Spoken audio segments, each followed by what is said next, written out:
येरमाळा येथील येडेश्वरी देवीची यात्रा उत्सव सुरू आहे आणि या यात्रा उत्सवामध्ये मराठा आंदोलक मनोज जरांगे पाटील जे आहेत ते सहभागी झालेले आहेत। आपण या ठिकाणी पाहू शकता मनोज जरांगे पाटील या यात्रा उत्सवामध्ये सहभागी झालेले आहेत। या ठिकाणी आलेले जे बांधव आहेत यात्रेमध्ये सहभागी झालेले महाराष्ट्रातील लाखो भाविक जे आहेत त्यांना कुठेतरी हात करून ते अभिवादन करताना आपल्याला या ठिकाणी पाहायला मिळत आहेत। काय भावना आहेत आपण त्यांच्या जाणून घेणार आहोत। दादा मला सांगा, आज आपण येरमाळ्याच्या यात्रेत सहभागी झालात, काय अनुभव आहे यात्रेत?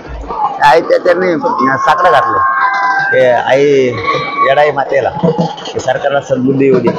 शेतकऱ्यांपुढे खूप मोठं संकट आहे दुष्काळात, ते निवारण्यासाठी भरपूर मदत शेतकऱ्याला मिळायला पाहिजे। आणि मराठा आरक्षणाचा प्रश्न आहे, मुस्लिम आरक्षणाचा प्रश्न आहे, धनगर बांधवांच्या आरक्षणाचा प्रश्न आहे, बारा बलुतेदारांचा प्रश्न आहे। हाही मार्गे लावण्यासाठी सरकारला सद्बुद्धी दिली आहे, त्यांनी साकडं घातलं।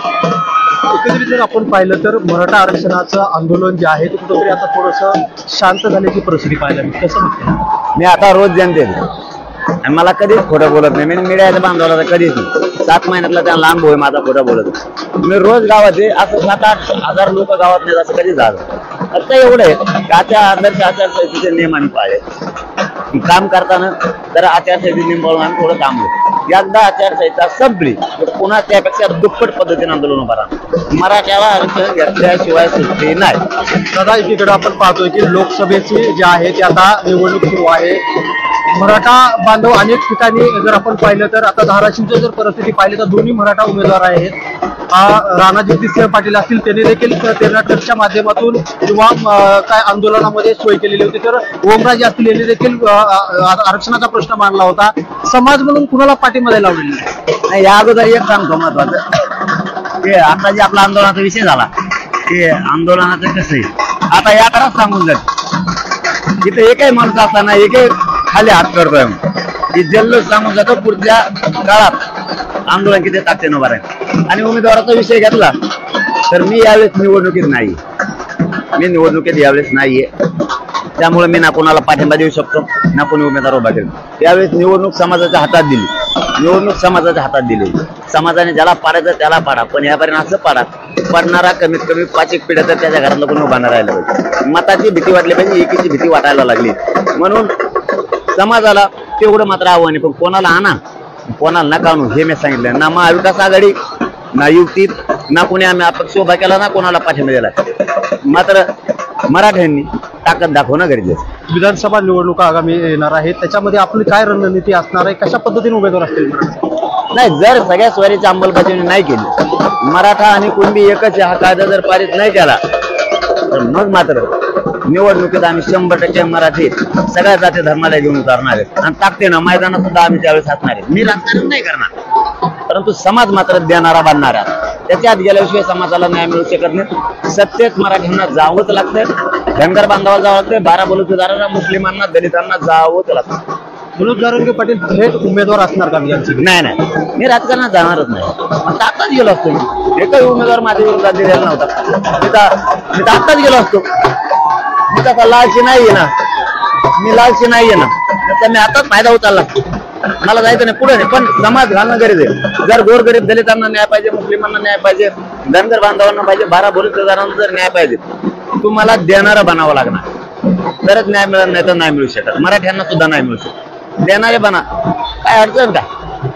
किती जागा लढवू?